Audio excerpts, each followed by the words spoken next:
Hello மக்களே, நமக்கு இன்றைக்கி ஜாப் வேகன்சிஸ் எங்கேருந்து வந்திருக்குன்னு பார்த்தீங்கன்னா என்டிபிசி க்ரீன் எனர்ஜி லிமிடெட் அங்கேருந்து தாங்க ஜாப் வேகன்சிஸ் வந்திருக்கு. இது பார்த்தீங்கன்னா என்டிபிசி லிமிடெட் கம்பெனியோட ஒரு சப்சிடரி அப்படின்னு நம்ம வந்து சொல்லலாம். இது வந்து ஒரு சென்ட்ரல் கவர்மெண்ட் ஜாப், மத்திய அரசாங்க வேலை தாங்க.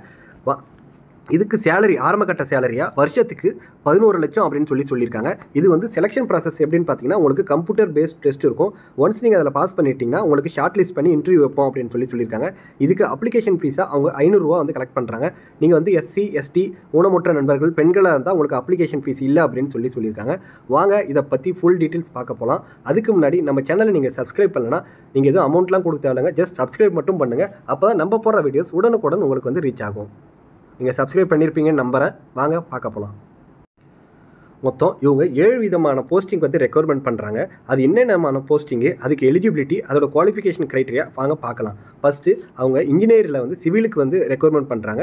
மொத்தம் 40 வேகன்சிஸ் அப்படின்னு சொல்லியிருக்காங்க. அவங்க வந்து கம்யூனிட்டி வைஸாக அதை ஸ்ப்ளிட் பண்ணிட்டாங்க. யூஆருக்கு 21, எஸ்சிக்கு 4, எஸ்டிக்கு 2, ஓபிசிக்கு 8, இடபிள்யூசிக்கு 5 அப்படின்னு சொல்லி அவங்க வந்து ஸ்ப்ளிட் பண்ணியிருக்காங்க. இதோட குவாலிஃபிகேஷன் அப்படின்னு பார்த்தீங்கன்னா அவங்க பிஇ பிடெக் வந்து சிவில் இன்ஜினியரிங்கில் முடிச்சிருக்கணும். மினிமம் 60% வந்து நீங்கள் பாஸ் பண்ணியிருக்கணும் அப்படின்னு சொல்லியிருக்காங்க. இதுக்கு எக்ஸ்பீரியன்ஸாக அவங்க வந்து 3 இயர்ஸ் வந்து உங்களுக்கு எக்ஸ்பீரியன்ஸ் இருக்கணும்.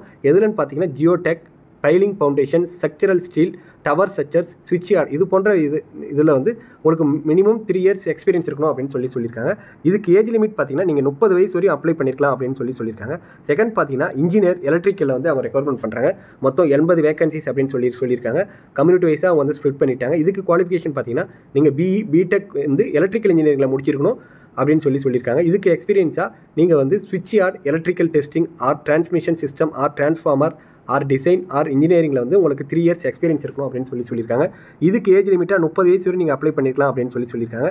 அடுத்தது இன்ஜினியர் மெக்கானிக்கலில் வந்து உங்களுக்கு 15 வேகன்சிஸ் அப்படின்னு சொல்லியிருக்காங்க. அதுக்குமே வந்து அவங்க கம்யூனிட்டி வைஸாக ஸ்ப்ளிட் பண்ணிட்டாங்க.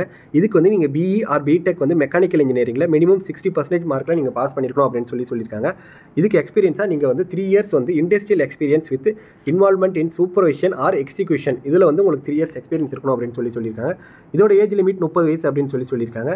அடுத்தது எக்ஸிக்யூட்டிவ் HR அதாவது ஹியூமன் ரிசோர்ஸ், இதுக்கு மொத்தம் 7 வேகன்சிஸ் அப்படின்னு சொல்லியிருக்காங்க. இதுக்கு வந்து நீங்கள் ஃபுல் டைமாக 2 வருஷம் பிஜி வந்து முடிச்சிருக்கணும் அப்படின்னு சொல்லியிருக்காங்க. அதாவது பிஜி டிகிரி நீங்கள் வந்து முடிச்சிருக்கணும் அப்படின்னு சொல்லியிருக்காங்க. இதுக்கு எக்ஸ்பீரியன்ஸாக நீங்கள் வந்து HR ஃபங்க்ஷன் ஆர் இண்டஸ்ட்ரியல் ரிலேஷனில் 3 இயர்ஸ் எக்ஸ்பீரியன்ஸ் இருக்கணும்னு சொல்லியிருக்காங்க. அடிஷ்னல் குவாலிஃபிகேஷனாக உங்களுக்கு வந்து நல்ல நாலேஜ் வந்து SAP, MS office and data அனலிட்டிக்ஸில் இருந்தீங்கன்னா உங்களுக்கு எக்ஸ்ட்ரா ப்ரிஃபரன்ஸ் வரும் அப்படின்னு சொல்லியிருக்காங்க. இதுக்குமே வந்து ஏஜ் லிமிட் 30 வயசு அப்படின்னு சொல்லியிருக்காங்க. அடுத்தது எக்ஸிக்யூட்டிவ் ஃபைனான்ஸ், இதுக்கு 26 வேகன்சிஸ்ங்க. இதுக்கு வந்து குவாலிஃபிகேஷனாக நீங்கள் வந்து CA ஆர் CMA முடிச்சிருக்கணும் அப்படின்னு சொல்லியிருக்காங்க. இதுக்கு நீங்கள் மினிமம் வந்து 1 இயர் வந்து ஆர்டிக்கல் ஷிப் பீரியட் வந்து நீங்கள் வந்து முடிச்சிருக்கணும் அப்படின்னு சொல்லியிருக்காங்க. இது மட்டும் இல்லாமல் வந்து ஃபினான்ஸ் ஆர் அக்கௌண்ட்ஸில் வந்து உங்களுக்கு எக்ஸ்பீரியன்ஸ் இருக்கணும் அப்படின்னு சொல்லியிருக்காங்க. இதோட ஏஜ் லிமிட் 30 வயசு அப்படின்னு சொல்லியிருக்காங்க.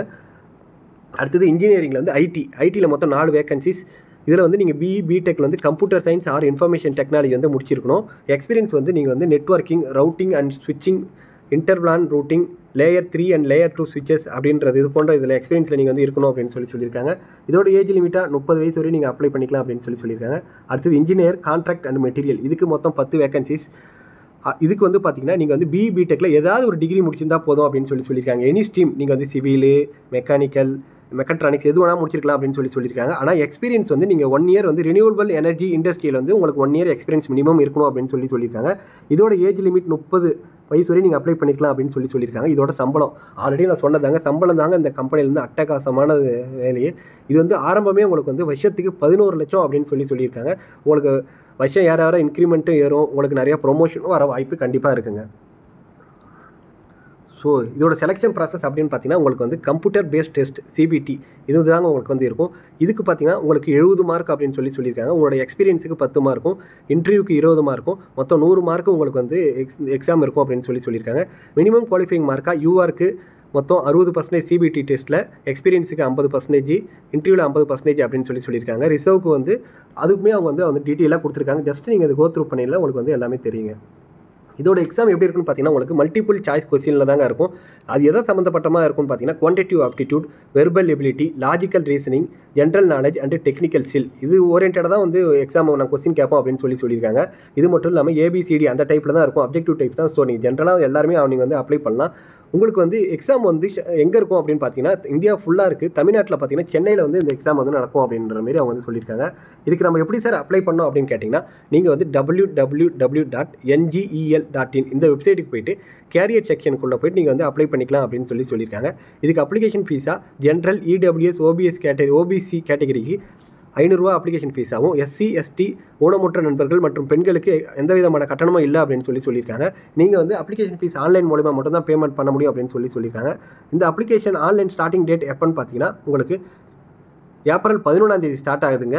உங்களுக்கு லாஸ்ட் டேட் பார்த்தீங்கன்னா மே 1 உங்களுக்கு வந்து டைம் இருக்குது அப்படின்னு சொல்லியிருக்காங்க. கீழே வந்து அவங்க ஜென்ரல் இன்ஸ்ட்ரக்ஷன் கொடுத்துருக்காங்க, என்னென்ன நீங்கள் வந்து ஃபாலோ பண்ணணும் அப்படின்னு சொல்லி அவங்க வந்து டீட்டெயிலாக கொடுத்துருக்காங்க. ஜஸ்ட் நீங்கள் அப்ளை பண்ணுறதுக்கு முன்னாடி ஜென்ரல் இன்ஸ்ட்ரக்ஷன் நல்லா தரவாக படிச்சுட்டு அதுக்கப்புறம் அப்ளை பண்ணுங்கள்.